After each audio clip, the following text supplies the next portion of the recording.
Oi, gente, eu sou Mauro Lopes, este é o canal Paz e Bem. Esta é também a TV 247. Estou aqui hoje com alguém que já veio uma vez aqui, mas vocês já estão vendo ele, porque a tela está indo para lá e para cá, vocês já estão vendo ele. Alguém que já esteve conosco aqui uma vez, é meu amigo, a gente se conhece já há alguns anos, é a segunda vez que ele vem ao canal Paz e Bem, já estamos programando uma terceira vez semana que vem, depois eu conto disso. Mas vem hoje, está conosco aqui hoje o Rabino Alexandre Leone.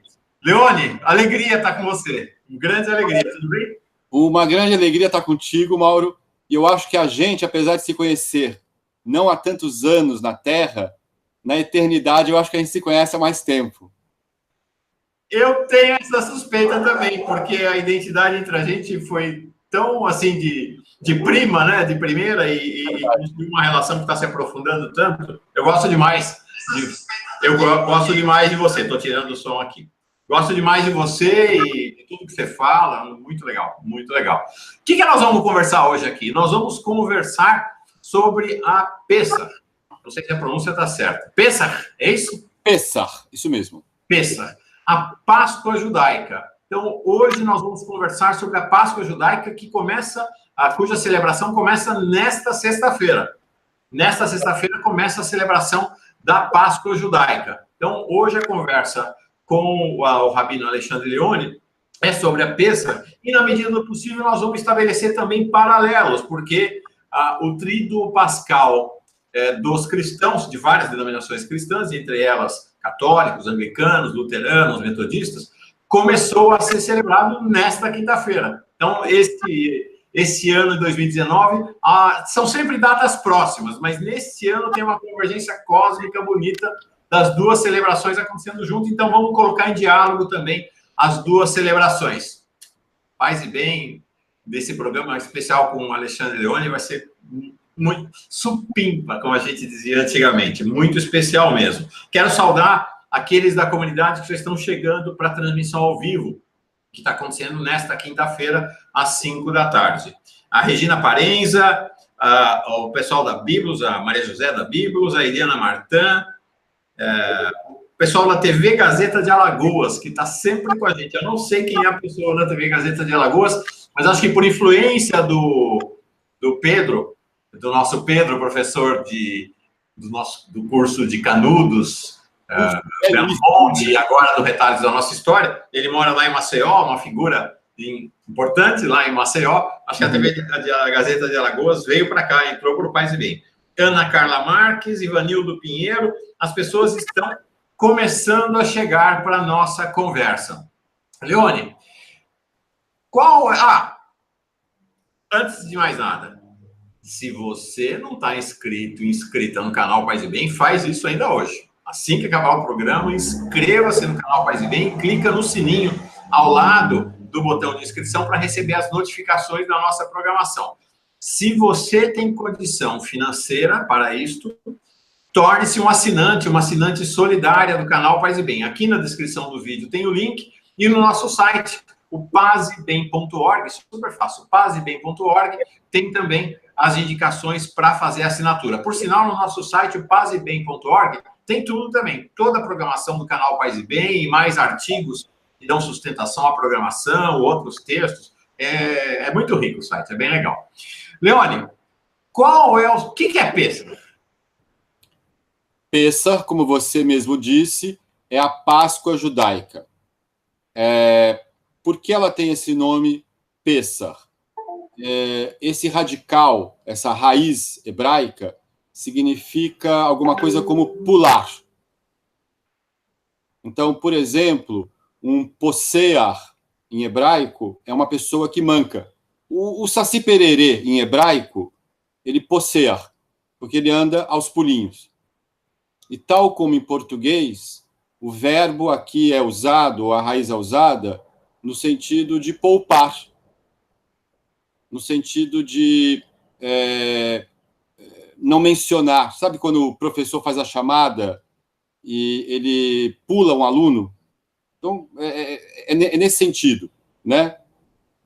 O que, no contexto, significa que nas casas onde se comia o carneiro que tinha sido sacrificado, lá os primogênitos eram poupados.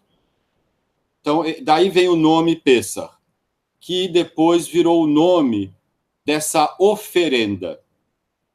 Então, Pessah é o nome do festival, que lembra essa situação das vidas dos primogênitos poupadas, né? Aquela história do Êxodo, da saída do Egito, né? Da escravidão para a liberdade, né? E isso depois também é aplicado à oferenda. Aquele carneiro comido desde então, nessa noite, que esse ano será sexta-feira à noite, seria isso, né?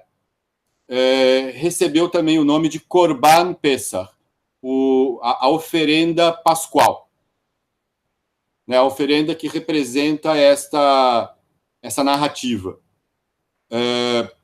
Que interessante, é algo que que os judeus hoje em dia não comem. Do Pesach descrito lá na Bíblia, lá na Torá escrita, para o que é feito hoje, você tem toda uma jornada histórica. Então é interessante. Esse carneiro, que dá o nome também à festa, né, essa coisa do poupar, ela vai ser lembrada com um osso chamuscado, como se fosse o sacrifício grelhado, né, colocado na mesa para nos lembrar no momento, durante o ritual, de se referir a isso. Ou seja, ele não está lá, mas ele está, de algum modo, lembrado, né, representado. O outro nome da festa, que também é importante, é Hag Aviv, a festa da primavera. Ela também, de algum modo, se remete a festas pastorais e camponesas mais antigas, quando os carneiros proliferavam, né, e quando o trigo começava o processo dele de amadurecimento. O cereal, né? Então tem esses dois lados. Há um outro nome da festa, que é Hag Amatzot, a festa dos pães ázimos, que tem justamente a ver com essa coisa do cereal e dessa última noite de escravidão. Eu diria, essa primeira noite de liberdade. E tem o outro, o último nome, Hag Zman Heruteinu, a época da nossa liberdade. Então, essa festa, ela ressalta esse aspecto de ser a festa que comemora a libertação da opressão, da escravidão, para a liberdade, para como é que eu vou dizer, a dignidade. Nossa, muito bonito. São muitos significados. Na verdade, são significados que podem ser lidos isoladamente, mas são significados que vão se entrelaçando também ao longo da história, né, Alexandre Leone? Ah, sim, eles estão entrelaçados na narrativa bíblica, eles estão extremamente entrelaçados de várias formas diferentes. Pessah, na verdade, não apenas Pessah, mas a saída do Egito, aquilo que em hebraico é chamado Yetziat Mitzrayim, é lembrado todos os dias na liturgia. É lembrado com aqueles filatélicos, os tefilim que os judeus usam, não é? Que a gente usa de manhã na reza. Isso tem a ver com lembrar de Pessah. O Shabat, né? O dia, como é que eu vou dizer, da libertação da servidão também. A libertação da servidão no sentido de você ter que fazer coisas, né? O trabalho, como a gente fala. O Shabat é o primeiro de maio que apareceu, né? Então ele também é relacionado na tradição judaica com a saída do Egito e uma série de regulamentos e de princípios éticos da tradição que também são baseados nisso. Eu vou dar um exemplo que eu não acho banal, um exemplo importantíssimo. Você sabe que o judaísmo, a tradição judaica, ela fala em mandamentos, né, mitzvot, que devem ser cumpridas. E se diz assim, 613 mitzvot da Torá escrita. Fora os mandamentos que os sábios também ordenaram. Mas, assim, entre as 613 mitzvot, existe uma que é não oprimir. O pessoal fala o estrangeiro, mas, na verdade, o termo ger significa o imigrante. Não oprimir o imigrante, por quê? Porque imigrantes fostes na terra do Egito. Ou quando fala em outras formas de situação opressiva, fala assim, não faça isso porque você foi escravo na terra do Egito. Ou seja, Pessah, e através dessa mitzvah, desse mandamento, estabelece uma conexão direta com aquilo que, quando perguntaram para Hillel o Velho, no primeiro século, se você quisesse assim, um contemporâneo de Jesus, primeira metade, primeiro terço do primeiro século, Jerusalém, tá bom? Pergunta para Hillel o Velho, resume a Torá para mim num pé só. E ele vira e fala assim, aquilo que você odeia que façam contigo, não faça aos outros. Essa é toda a Torá. O resto como é que eu vou dizer, a gordura. Tá bom? Ou seja, em vez de enunciar, olha que coisa interessante, aparentemente um princípio teológico, ele enunciou um princípio ético. Mas se você lembrar do nosso texto lá do Levinas, tudo que nós sabemos de Deus não é dito no indicativo, é dito no imperativo. Deus libertou os escravos, Deus libertou da opressão, liberte da opressão também você. O Rabino Alexandre Leoni está fazendo menção ao nosso encontro anterior. Eu vou colocar o link para o encontro anterior. Tá na nossa playlist, tá na nossa lista, tá na área de entrevistas do canal Paz e Bem, mas eu vou colocar o link que foi exatamente sobre um texto do Emmanuel Levinas. Muito interessante, foi realmente um encontro muito forte. Queria chamar a atenção para algumas questões, Rabino Alexandre Leoni, para a gente conversar. A primeira é a seguinte, eu ia deixar para o final do nosso encontro essa questão do diálogo entre a Pessah judaica e o mundo, e a humanidade como um todo. Mas, na verdade, você já introduziu esse tema agora, né? Quando você diz que o judaísmo cabe todo, e o sentido da Pessah cabe todo neste mitzvot. É essa a palavra? O singular é mitzvah, Mitzvah. Plural feminino, né? Mitzvah é uma palavra feminina. O plural é mitzvot. Então, mandamento, mandamentos. Então, nesse mandamento, nesse mitzvah, ou nessa mitzvah, absolutamente contemporâneo e atual. Não há tema mais atual hoje que não seja a questão dos migrantes, dos refugiados. Essa é uma questão central na humanidade hoje. É um tema central para o Papa Francisco, né? Ele é uma das questões principais do seu papado. E uma questão interessante, né?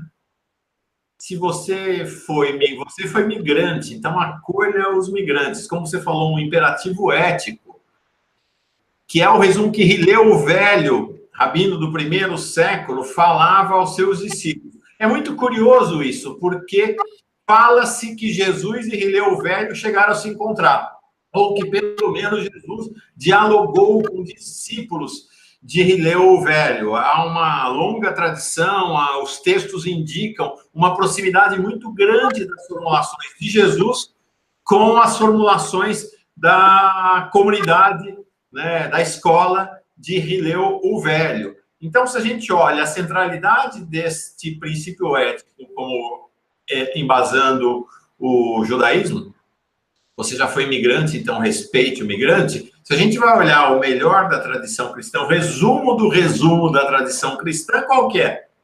É lá a definição de João, da primeira carta de João. Deus é amor, que Jesus vai dizer na última ceia: amai-vos uns aos outros, servi uns aos outros. É o lava-pés, é o texto da liturgia da ceia do Senhor dos cristãos de várias denominações, inclusive, claro, dos católicos, no dia desta quinta-feira da ceia do Senhor. Então a gente vê, tem conversa com a humanidade, tem conversa grande entre o judaísmo e o cristianismo, desse ponto de vista, né? Ah, com certeza. Uma das coisas que eu acho mais interessantes é como no cristianismo isso foi relido na narrativa da paixão. E dentro dessa releitura da narrativa da paixão, você tem uma releitura muito interessante, que no caso, a Santa Ceia, né? Que aparentemente seria assim, o final do Seder, o final do jantar, quando se come o afikoman, que é o pedaço final de pão, e se toma depois o último gole de vinho. Né? Depois disso, isso acabou. E naquele momento, você tem uma releitura da tradição cristã que conecta isso com a paixão, né? Com Jesus, com a morte e ressurreição, não é isso? E se torna o rito central do cristianismo. Na verdade, olha bem, quando você faz a missa, você está fazendo um rito que lembra o Seder de Pêssar, o que está interconectado. Como é que eu vou dizer assim? É como espécies que vêm do mesmo gênero, tá entendendo? Que vão se adaptando a outras culturas, sei lá. É galho da mesma árvore. A árvore de Abraão. É isso aí, a árvore de Abraão. E, de fato, a Quinta-feira Santa para os católicos, anglicanos, luteranos e alguns outros, ela é a Santa Ceia, é exatamente a instituição desta celebração central para os cristãos, que está baseada no relato da última Eucaristia. Curiosamente, não se lê esse relato hoje, que é o relato da descrição da Santa Ceia, do pão e do vinho, que é feito nos evangelhos chamados sinóticos, não é?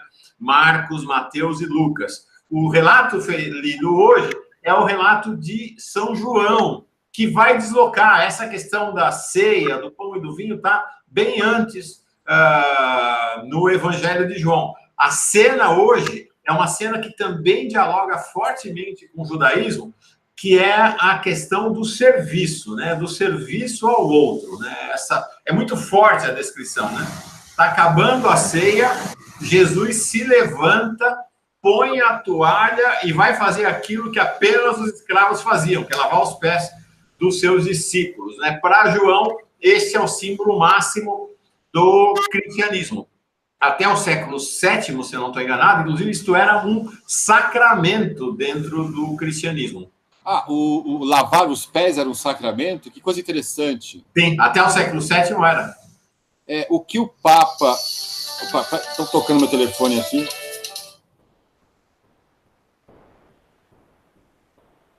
Tocou o telefone lá de Santa Catarina. Deixa eu fazer uma coisa para tirar som aqui. Posso voltar aqui? Claro. Aquele gesto do Papa Francisco de se ajoelhar, beijar os pés ali daqueles líderes sudaneses, é como se fosse uma atualização do lava-pés, né? Sim, exatamente. Até coloquei, está aqui no canal Paz e Bem, não está na TV 247, mas venha no canal Paz e Bem. Eu coloquei o vídeo, a cena é muito tocante. No dia 11, portanto, uma semana atrás, quinta-feira da semana passada, o Papa Francisco reuniu 4 dos principais líderes políticos do Sudão do Sul. A história é interessante, Alexandre Leone, não sei se você conhece. O Sudão do Sul separou-se do Sudão do Norte. Sudão do Norte, muçulmano. Uhum. Sudão do Sul, predominantemente cristão. Em 2011, eles se separaram, porque viviam as turras ali, muçulmanos e cristãos. O que aconteceu quando o Sudão do Sul se separou? Começou uma guerra entre os cristãos. Começou uma guerra mesmo entre os cristãos. Uma guerra brutal ali entre eles. Uhum. O Papa Francisco falou, bom, se vocês são cristãos, vamos tentar fazer um caminho de paz. Chamou os líderes do Sudão do Sul, 4, presidente e 3 vices, 2 homens e uma mulher, para um retiro. Eles fizeram um retiro lá no Vaticano. Ficaram alguns dias em retiro ali, em oração, diálogo, conversa, e o Papa foi no último dia para encerrar o retiro, fez um discurso muito bonito para eles, e terminou o discurso e foi beijar o pé de cada um deles. Vejam a cena que está no Paz e Bem, ela é cheia de significados, porque primeiro é isso que você falou, é o lava-pés atualizado. Hoje, quinta-feira, a ceia do Senhor, o Papa Francisco foi lá numa cadeia em Roma beijar os pés dos presos. Mas o verdadeiro, foi lava-pés também, mas o verdadeiro símbolo do lava-pés na Páscoa de 2019 é este dele, diante desses líderes do Sudão do Sul. O Papa carregava o microfone na lapela, Alexandre. Então é muito interessante, porque dá para ouvir a respiração dele. Foi um negócio difícil, dá para ver pela respiração dele que ajoelhar, levantar 4 vezes não foi fácil para o Papa. A respiração dele ofegante, Mas qual a idade do Papa? Tem sentido, né, Alexandre? Que é assim, ele se ajoelhou e beijou os pés de 4 negros. Acho que isso tem também um significado no mundo contemporâneo. Ah, com certeza, com certeza. Qual a idade do Papa? O Papa Francisco, vou ver aqui, está com 80, já te digo já. Nada que eu acho que ele está com 81, mas não sei. Então, um homem de 81 fazer isso é um grande exercício. Não é? Ou seja, não é um gesto pequeno. Não, não é. Um Papa fazer isso, quando na história você viu isso? Isso é um gesto grandioso, um gesto histórico. E é um gesto que atualiza o lava-pés daquele momento. Deixa eu ver aqui a idade do Papa Francisco. Se eu acertei, se sou um cristão nascido, quando é que nasceu o Papa? 82 anos. Tão razoável, errei por um ano. 82 anos, né? De fato, é muito significativo, né? Muito significativo. Então, acho que é isso, né? Acho que essas são atualizações do significado da Pessah, que então dialoga com o mundo, depois nós vamos falar mais disso, e da Páscoa também, que dialoga com o mundo. Então, né, no caso da Pessah, a gente está falando numa atualização voltada para o tema da migração. No caso dos cristãos, que celebram a Páscoa nesse momento, estamos falando de uma atualização voltada à questão da paz e dos negros, que são um tema global, mundial, né? São alguns dos grandes oprimidos do planeta Terra, né? Eu até diria, Mauro, o seguinte, tanto o Pessah judaico quanto a Páscoa cristã tem muitos significados. E eles podem se atualizar de muitos modos, através da história e mesmo simultaneamente. Então, isso que a gente lembrou é um aspecto, né? Mas ambas as festas estão muito inseridas num grande inconsciente coletivo. Tem muita coisa aí, né? O tema da libertação, o tema da paixão e ressurreição, eu diria assim, escravidão e libertação.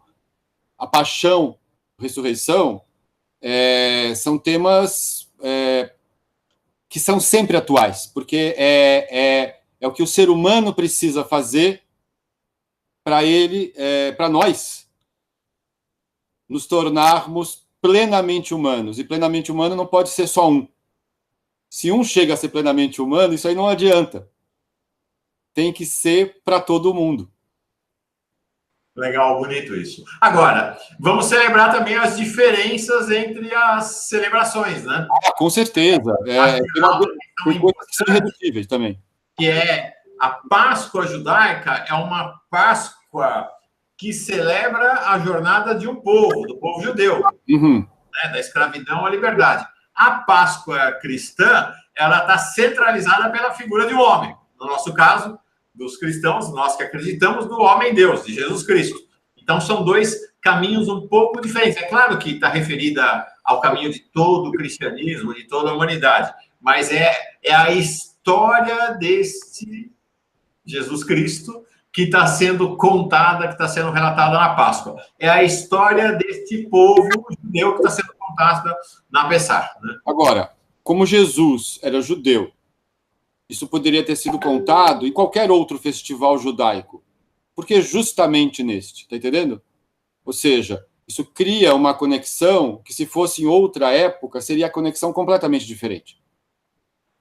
É justamente na festa da liberdade, ou do fim da opressão, que acontece no cristianismo a história da paixão. Isso não é qualquer coisa. Né? É por aí que há que passa as centelhas, né? É nesse contato. Sim. A sinapse está aí. Legal. Queria passar dos sentidos para os tempos. Alexandre, a Páscoa cristã, ela é uma festa móvel marcada. Deixa eu ver aqui, porque minha memória para tempos e nomes realmente é muito difícil. Sim. Como é que funciona a datação da Páscoa cristã ocidental? No Oriente é um pouquinho diferente, ela é empurrada um pouquinho para frente, porque os calendários têm uma pequena diferença de dias. Então é assim, a Páscoa se dá...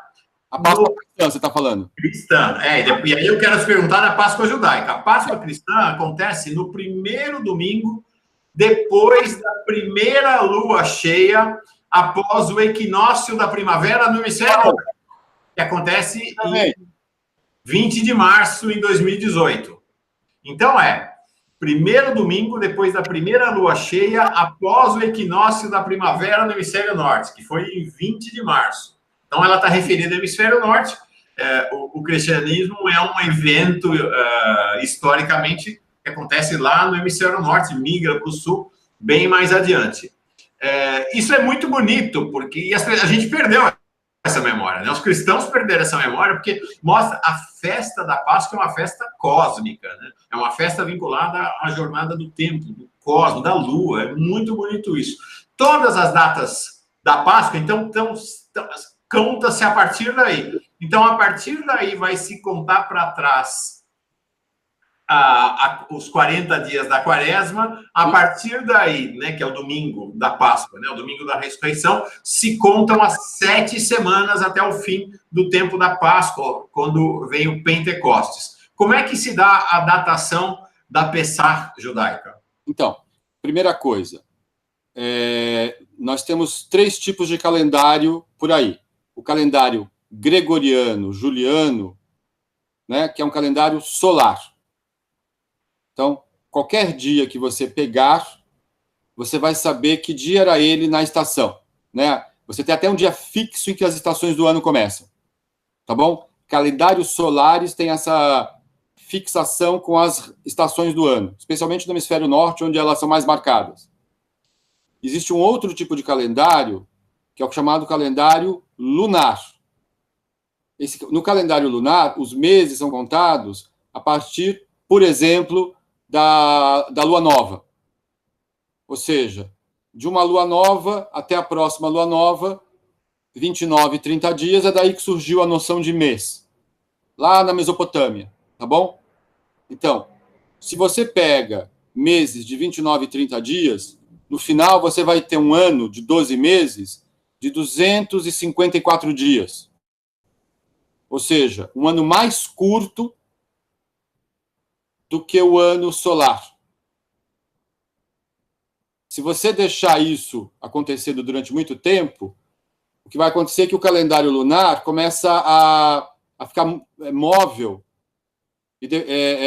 10 dias viram 20, depois viram 30, e aquela situação no calendário vai acontecer numa outra estação do ano. Tá bom? Então, o calendário solunar é o calendário islâmico. E o calendário solar é o calendário cristão. Cristão que eu digo católico, por exemplo. O calendário judaico é lunar e solar. Quando ele foi estabelecido, Ele foi estabelecido com esta duplicidade, com essa dialética. As pessoas pensam que ele é só lunar, mas não, ele é solar também. Então, apesar de que o ano, em geral, é mais curto, de tempos em tempos, se adiciona um mês a mais, chamado 13º mês, que recoloca as estações no lugar, que recoloca, como é que eu vou dizer, as coisas de acordo com a estação que deve estar. Tá bom? Por conta disso, você nota que as datas judaicas, que são fixas do calendário judaico, no calendário gregoriano, no calendário ocidental, no calendário cristão, elas vão parecer que elas oscilam. Às vezes, por exemplo, Pêssar vai acontecer em março, às vezes em abril, às vezes em março, às vezes em abril. Ela vai oscilar ao longo dos anos. Tá bom? No calendário judaico, porém, ela não oscila. As datas são fixadas na lua. É a lua cheia. Você vai ver amanhã é lua cheia. É a lua cheia, após a última lua nova que teve, começou o mês de Nissan. Lá em Êxodo 12, está dito, este é o primeiro dos meses para vocês. O mês da liberdade, o mês que você não pode ficar triste. Né? Então, neste mês, na lua cheia, no 15º dia do mês, começa a Páscoa judaica. Esse festival dura 7 dias, segundo o texto da Torá escrita. No entanto, ou seja, em Israel ela dura 7 dias. No entanto, a tradição rabínica é de que na diáspora a festa vai durar 8 dias. Porque o primeiro dia é chamado Yom Tov, é um feriado, um dia bom, é como um Shabat especial, e esse dia é dobrado. E o último dia, que também é um dia muito especial, este dia também é dobrado.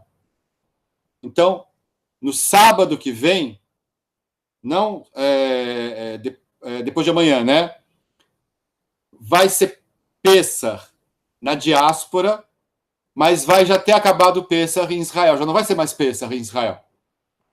Porque tem essas diferenças com relação à localidade. A partir do segundo dia de Pêssar, começa a contagem das 7 semanas, que leva a Shavuot, ou, como os cristãos chamam, Pentecostes, como a Septuaginta chama, né? O 50º dia, o dia número 50, depois de 49, 50. Este período é chamado Sefirat HaOmer, a contagem do Homer. Homer é uma quantidade de espigas amarradas juntas, tá bom?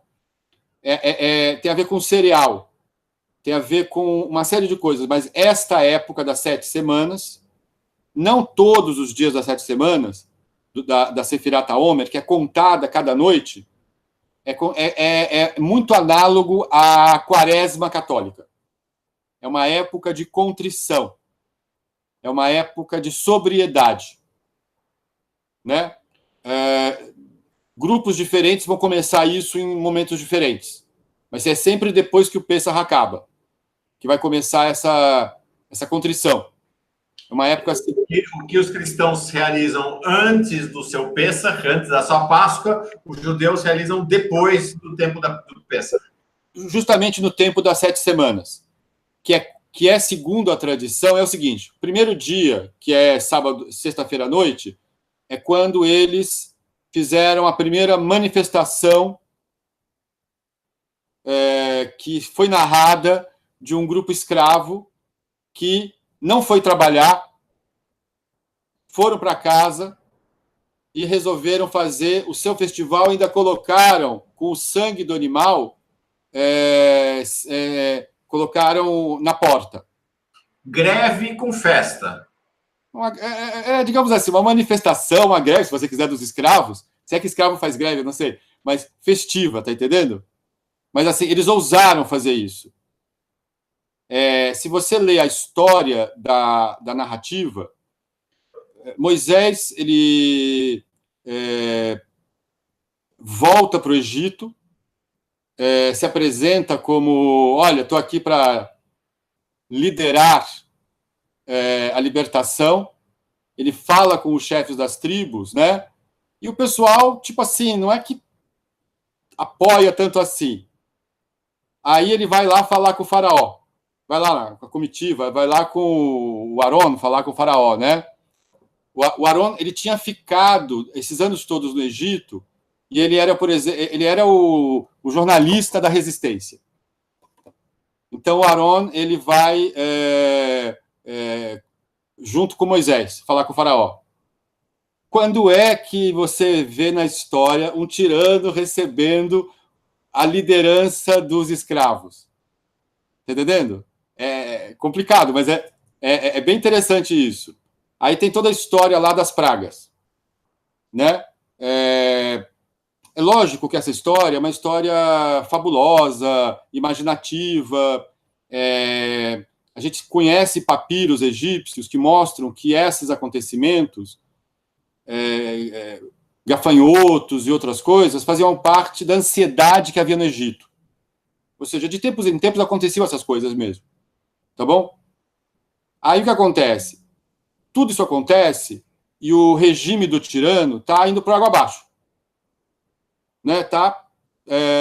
O faraó está perdendo respeito dos seus servos e o Egito está muito mal. Né? Cada vez vai acontecendo uma outra coisa. No entanto, no começo, o faraó ele quer apertar a dureza. Depois que Moisés tem a primeira audiência com o faraó manda aumentar o trabalho. Manda dificultar o trabalho. E os líderes do povo vão a Moisés e falam assim, não, para com isso. Para, que esse negócio já não dá mais certo. Em vez de você nos libertar, a gente está pior agora. E a Torá, né, o texto bíblico escreve, por que eles estavam assim? Mikot seruach o meavodá kashá. Pelo espírito alquebrantado e pela dura servidão. Pelo trabalho pesado escravo, tá entendendo? Então, o que acontece? Até, digamos assim, a 9ª praga, eles estão indo trabalhar. Eles, na verdade, Moisés parece mais uma vanguarda, porque não é que o pessoal estava indo atrás dele, tá entendendo? E eles não poderiam ser libertados. O judaísmo é pelagiano, mais do que agostiniano, tá bom? Você tem que merecer, não é só... É uma composição fina entre graça e merecimento, tá entendendo? Então, o que acontece? Eles tinham que fazer alguma coisa. Eles tinham que ter um ato que é um ato em que eles deixassem a escravidão. Isso é da natureza humana, não é? O povo, às vezes, é muito bovino. Você vê acontecendo as coisas, o pessoal fala, mas como é que ninguém se move? Né? Aí chega, sei lá, o momento. O que acontece?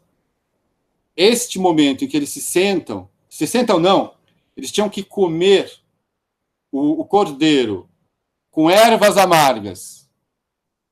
A erva amarga lembra o maror, o trabalho escravo. O haroset, que é o trabalho em si, que a gente come durante o seder, ele é doce. O trabalho é doce. Mas o trabalho escravo, ele é amargo. Então, você vai sempre comer todo ano e vai lembrar o gosto que tem a opressão. E com a matzá, o pão sem fermento. Por que o pão sem fermento? Porque quando chega a hora, como fala aquela música, quem sabe faz a hora, não espera acontecer, você não espera o pão levedar. Você come o pão e a gente começa o Pêssar levantando a matzá dizendo, este é o pão da opressão. Este é o pão da pobreza que os nossos antepassados comeram na terra do Egito. E em seguida diz, quem quiser, venha e coma. Quem quiser, venha e se sente conosco. Essa mensagem não é uma mensagem apenas, como é que eu vou dizer, para aquela geração de judeus, para todas as gerações, e não é só para os judeus. Essa mensagem é uma mensagem humana. A mensagem é assim, dizendo assim, nem que como fábula, né? Tem um filme, Trem da Vida, que apresenta uma história fabulosa de uma aldeia que, vendo os nazistas chegarem e sabendo o que vai acontecer com eles compram um trem de gado, assim, fazem roupas de nazistas, fazem roupas de prisioneiro, assim, entram dentro e eles querem ir para a Rússia. Tá bom? Eles querem fugir, né? Lá na União Soviética eles iam ter vida. É simplesmente isso, a escolha entre a vida e a morte. Então eles vão embora, né? E é um filme, na verdade, uma comédia muito, muito fina. O final do filme, você vê isso, nunca aconteceu. O bobo da aldeia, ele está preso num campo de concentração e ele está pensando, mas bem que isso podia ser verdade. Bem que a libertação podia ter acontecido mesmo. Bem que isso podia ser, em algum momento, em algum lugar do mundo, que isso tenha dado certo. A gente sabe que absolutamente nunca, mas isso move o mundo, né?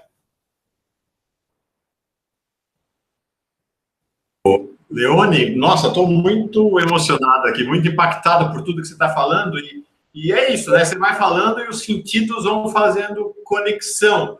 É muito interessante o diálogo entre a Pessah judaica e a Páscoa cristã, como dialogam, né? Como a Páscoa cristã tem raízes na Pessah judaica e como elas dialogam. Tem uma questão interessante que a gente falou lá atrás do sentido, falamos dos tempos, e o Leone já está trazendo para nós a questão dos ritos e do diálogo com a humanidade, né? Mas queria voltar na questão dos tempos e depois falar dos ritos também. Tem um fenômeno interessante que você falou, Alexandre, que é esse, que, na verdade, o tempo da Pessah, da celebração da Pessah, seriam 7 dias. E aparece uma duplicação, é isso? Fala de novo que eu queria reter essa ideia. O primeiro dia de Pessah é um dia de convocação sagrada. Mikra Kodesh. Então, ela é como um Shabat. Aliás, esse ano vai ser num Shabat. Vai coincidir o primeiro dia ser um Shabat. Então, este dia é um dia especial, um dia que as pessoas, digamos assim, vulgarmente falando, não trabalham. É um dia separado para a congregação se encontrar. Por isso é chamado de Moed, né? A época da congregação se encontrar. Então, um dia de reunião. O último dia de Pessah também é. A tradição rabínica, isso não é bíblico, isso é da tradição rabínica, tá? É do Talmud, tá bom? É a seguinte, que se tem o Yom Tov, na diáspora serão 2. Então, se tem um jantar amanhã, sexta-feira à noite, vai ter 2, vai ter um sexta e outro sábado, tá bom? Vai ter 2 Sedarim, 2 vezes. O último dia, como também é um dia especial, que é o dia que eles, por assim dizer, foi o evento do mar, né? Isso vai ser dobrado também, então vai ter um 8º dia. As pessoas, na minha opinião, desculpa falar desse 7º dia, mas eu queria só lembrar isso. O pessoal fala em atravessar o mar e tudo mais. Veja que coisa. Até a noite de Pessah, eles são oprimidos. O Deuteronômio diz que eles clamaram, que eles reconheceram a sua opressão, pelo menos sabiam que eram oprimidos. Isso já é um primeiro passo, mas eles não tinham feito nada. Eles só clamaram a Deus. Eles só, como é que eu vou dizer, resmungaram, talvez apoiando Moisés de uma maneira meio envergonhada, meio com medo. Mas a partir daquele dia, daquela noite, era assim, eles eram livres pelas ações deles. Eles fizeram essa celebração, que é como comer antes da viagem. E esta viagem são os 7 dias em que eles estão em mobilização. Estar viajando, né? Eles estão mobilizados. Eles agora, tipo, o faraó, ele até meio que fez uma como é que eu vou dizer, abriu mão, mas depois ele quer voltar à opressão. E aí tem um momento do mar, né? A história de Mar Vermelho nem na Torá está. Ela é chamado Yam Suf, o Mar de Juncos. Então, isso é um local próximo do delta do Nilo, e não no Mar Vermelho, que não tem vegetação na costa. Tá bom? Tem um comentador judeu medieval chamado Risquial, que ele nota isso. Ele fala assim, olha, não tem mar entre Israel e o Egito. Então, ele percebe que a história do mar pode ter sido cruzar uma praia numa meia-lua. Ele diminui o lado pirotécnico do milagre, tá bom? Mas não é isso que importa. O que importa dessa coisa do atravessar é o ponto de não volta. E nos filmes em geral, Moisés levanta o cajado, o mar se abre, aquela coisa toda. Na tradição rabínica se conta que não foi nada disso. Foi um cara chamado Nachshon ben Aminadav. Era uma liderança secundária, mas estava lá. Tá bom? Diante daquela situação, ele entrou na água. E ele entrou na água até, como é que eu vou dizer, o nariz dele. Ele quase se afogou. Né? A gente até lembra. Michamocha, Bailim Adonai, Mikamocha, Nedar Bakodesh, querendo dizer, ele estava quase... Aí ele conseguiu falar. Ele forçou o milagre. Ele foi. E na hora que ele foi, o povo foi atrás. Não foi nem Moisés. Naquele momento, eles tinham completado a libertação. Ou seja, mesmo que Moisés, com o tempo, morreu, né? Moisés, isso foi para aquela geração, haveriam outros para continuar. Fantástico. Desconstruindo os mitos bíblicos com Alexandre Leone. Não, mas isso é super rabínico, sabia? Isso é o Midrash. Sim, sim, sim. E aí tem uma questão que é Talmud cristão, é Midrash cristão também, algo que tem a ver com esta ideia da duplicação dos dias nas pontas do Pêssar. Isso vai acontecer também na Páscoa cristã, porque a primeira semana dos 50 dias do Pentecostes, então a primeira semana depois do domingo da Páscoa, chama-se oitava da Páscoa. Nem os cristãos católicos sabem muito bem mais isso, se perdeu um pouco essa tradição. A oitava da Páscoa, no caso de vocês, judeus, é o dia dobrado. No caso da oitava da Páscoa, o domingo da ressurreição, ele se transforma em uma semana. É como se todos os dias da semana seguinte ao domingo fossem domingo também.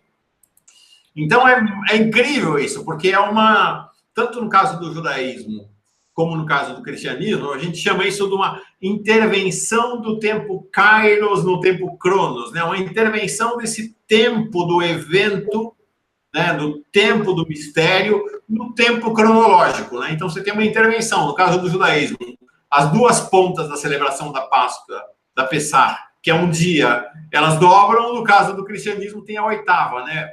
A semana é como se fosse um dia, ou o domingo da Páscoa é como se ele estivesse acontecendo por mais 7 dias. É muito bonita essa simbologia, muito bonita, né? Olha, eu diria que em determinadas épocas, celebrar Pêssar é como celebrar... eu vou fazer assim, 1º de maio na França, que é tudo livre.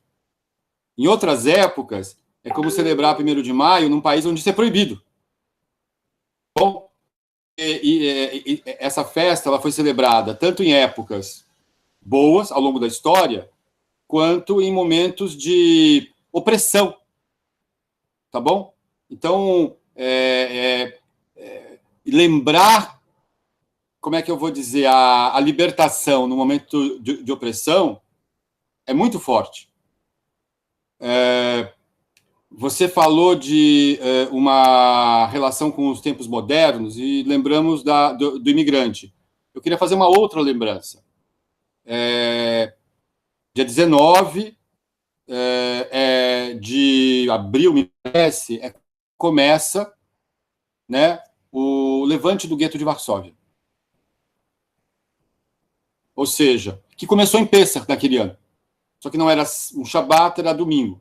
Tá bom? O levante do gueto de Varsóvia ocorreu, pelo menos a parte mais importante, começa em Pêssar. E eu fico imaginando, isso. O fascismo, o nazifascismo, naquele seu programa de desumanização radical, de transformar a gente em nada, porque desde sempre o programa do fascismo é esse, né? É desumanizar, é dizer que humanos são só os arianos, a supremacia branca, aquela coisa toda, né? E eles tiveram que se levantar para isso. Chegou um momento em que, quando os trens saíam para levar gente para os campos de extermínio, o pessoal dos grupos políticos da esquerda, não só, tinha gente que era nacionalista democrata também, mas que era antifascista, mas principalmente com a liderança claramente da esquerda judaica naquele momento, Mordechai Anilevich, né? Um grande nome, um jovem, se levantaram e tiveram que lutar.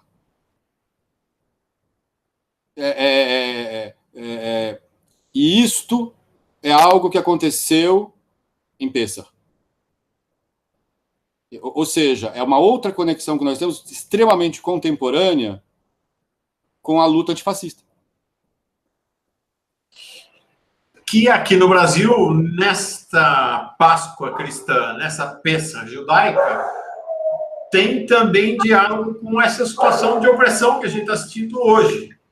Né? Temos o principal líder político do Brasil, católico, amigo dos judeus, que é o Lula, preso, né? A grande liderança do país, né? Como eu disse mais uma vez, amigo dos judeus e católico, preso, né?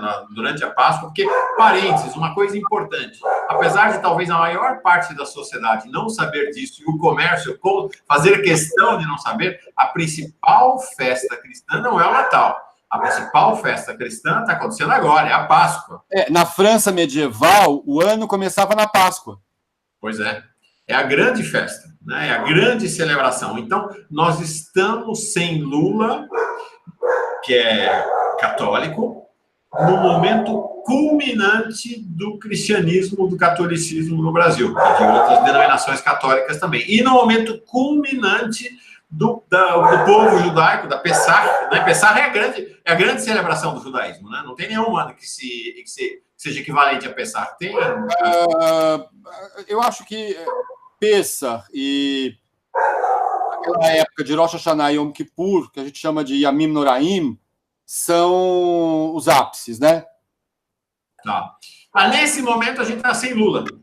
Né? Nesse momento, ontem, na véspera do início do Tríduo Pascal, 2 dias antes do início da Pêssah judaica, o governo decreta que a Força Nacional de Segurança vai ocupar Brasília durante 33 dias para avançar contra os indígenas e contra quem ousar fazer manifestações. Ou seja, você falou do levante do gueto de Varsóvia.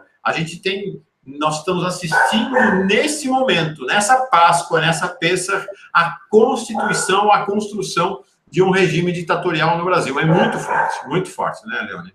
Então, deixa eu te contar uma coisa que você falou aqui dos indígenas. Eu tenho que, estou olhando a hora, eu tenho que pegar filho na escola, tá entendendo? Mas eu queria lembrar uma... Alô? Eu não estou te escutando, Mauro. Você não está escutando porque eu tinha bloqueado o microfone. Você tem razão, já deu 1 hora da nossa conversa, é o tempo combinado mesmo. Faz essa última colocação, eu dou um aviso final e a gente encerra. Vai colocar seu filho na escola. A vida tem dessas coisas, né? Mas o negócio é o seguinte: existe uma instituição judaica aqui na cidade de São Paulo chamada a Casa do Povo, tá bom? E a Casa do Povo é uma instituição ligada ao mesmo pessoal que esteve no Levante do Gueto, né? E eles, todos os anos, eles fazem, junto com o pessoal do Shomer Hatzair, uma celebração do Levante do Gueto. E este ano, justamente, essa celebração ela vai acontecer. Cada vez eles entram eles põem um tema. E o tema deste ano vai ser a relação entre o Levante do Gueto, entre Pessah e os povos indígenas. Né? Inclusive, na chamada, estou tentando ver se eu encontro aonde estava isso. Na chamada deles, aparece justamente que eles convidaram o Ailton Krenak, que é uma liderança indígena, para nessa noite falar. Ou seja, na Casa do Povo, esse mês agora de abril, acho que é 24 de abril, lá no Bom Retiro, vai haver uma celebração do Levante do Gueto, mas não apenas o que aconteceu. Vai ter um coral que vai cantar em Yiddish, música dos partisãs, né? Mas eles conectaram esse ano com o tema indígena. Eu não sei se eles sabiam do que estava acontecendo no país. Às vezes a gente pensa que foi de propósito, mas é mera sincronicidade, né? Mas a história é essa. Eu acho importante isso. Importantíssimo. Não é por acaso. Não tem coincidência. Não é por acaso. É o que falou Alexandre Leone. Tem uma sincronicidade cósmica, energética, histórica que acontece. Né? No momento em que estamos celebrando a Páscoa, a Pessah, o Levante do Gueto de Varsóvia, as lutas do povo brasileiro, ergue-se um gueto em Brasília, com as forças de segurança nacional, ordenadas pelo Moro e pelo general Augusto Heleno, para combater quem? Combater os indígenas, né? Os últimos, os mais oprimidos, os mais espoliados do Brasil. O exército a força de segurança nacional vai marchar contra eles, mais uma vez.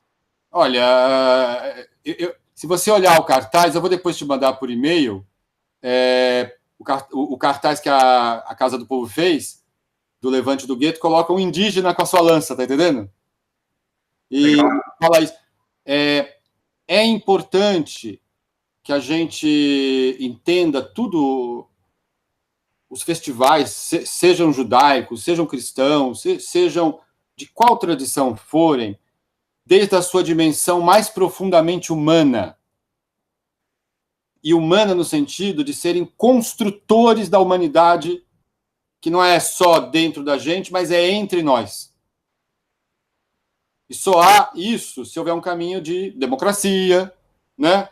Se houver um caminho de Estado de Direito, de justiça social, um caminho que a gente já sabe, ecológico, tudo isso a gente conhece. Né? Eu espero que Pessah, ou seja, a narrativa da opressão para a libertação, ocorrendo junto com a Páscoa esse ano, que é a narrativa da paixão para a ressurreição, seja uma forma de todos nós nos inspirarmos para iluminar a humanidade dentro e entre nós.